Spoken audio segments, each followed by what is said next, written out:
My excitement and nervousness grew, and my adventure was almost ready to begin.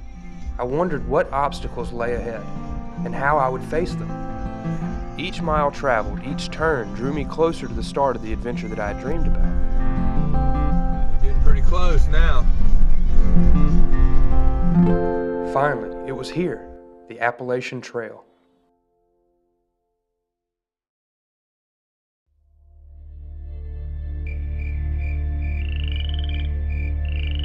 It was a damp, misty morning when I awoke to start my 80-mile quest. The haze prevented me from seeing into the distance, and it made 80 miles seem like an unreachable goal.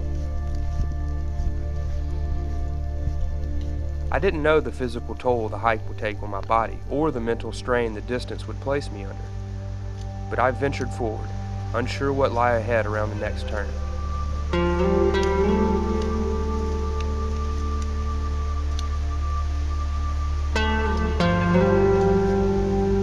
I don't know if you can see that, but if you can see that mountain, I just walked over that thing. Like I said, I'm 9 miles in.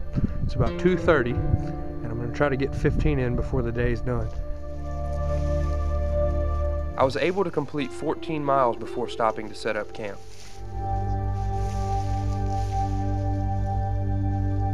What took me at least 25 minutes to set up is now being shown in just under 30 seconds.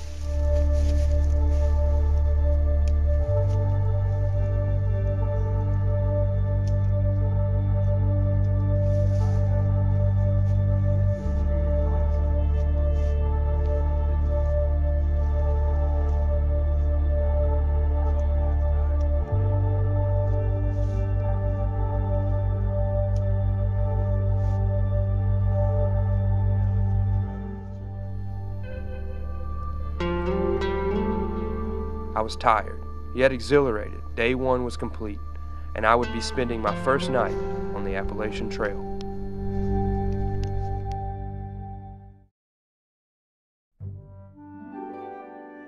A friend that I had met the first day set up camp close to mine, and I awoke having company for breakfast.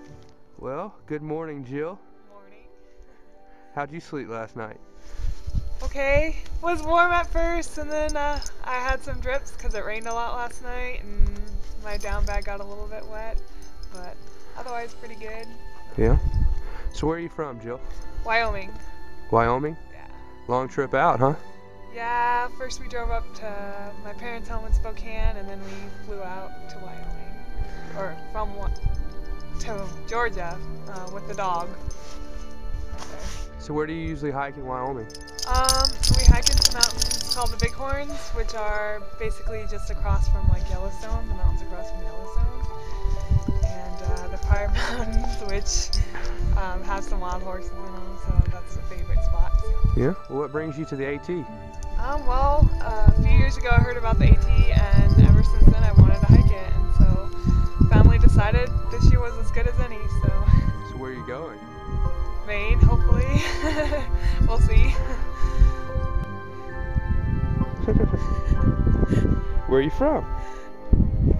Jill's dog seemed to point the way. The trail ahead presented obstacles, creeks and rivers to cross, hills and mountains yet to be climbed.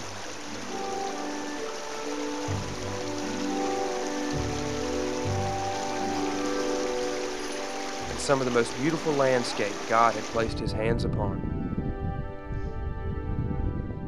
The trail became less marked through thickets of trees, and when the path cleared, it always seemed to be an uphill climb. And again, I ran into another hiker. So how far are you going? All the way, baby. So you're gonna hop a flight to Maine when you get... Take a picture, be like, I did it. You're just hanging on my house for, for 6 months. Like, That's what I've been joking. That's apparently, from what I've seen, all you need is that picture from Catherton. You can send that, down to hike. Good beard. Yeah, good beard. Good beard. I'll just camp out in PA, in the middle of the Poconos and be a hermit for 6 months and just take that one picture of a cotton. Yeah. The most difficult thing would be the beard. Yeah. Well, you still have to go that 1 mile, which I hear is the most difficult mile.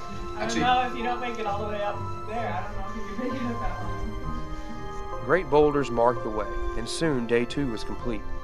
I had traveled 18 miles on day 2 hiking the Appalachian Trail. Okay, day 2 draws to a close. I'm pretty beat. I accidentally did 18 miles today.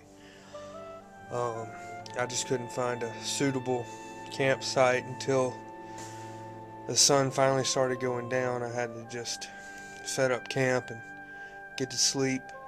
My knees are really bothering me on the downhills.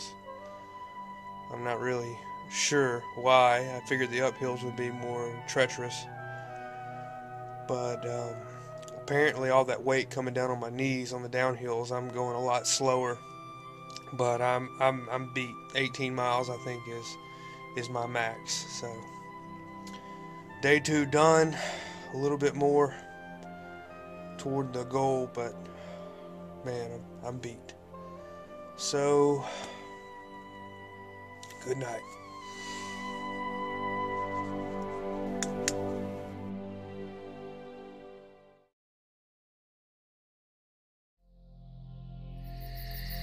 Day 3 saw the weather finally clear for the first time, and I was treated to a beautiful sunrise. The mountain ranges and valleys seemed to stretch into the morning sky, and I was amazed at God's handiwork. The views were inspiring, but I also knew that I was going to be hiking over and through those same mountains and valleys.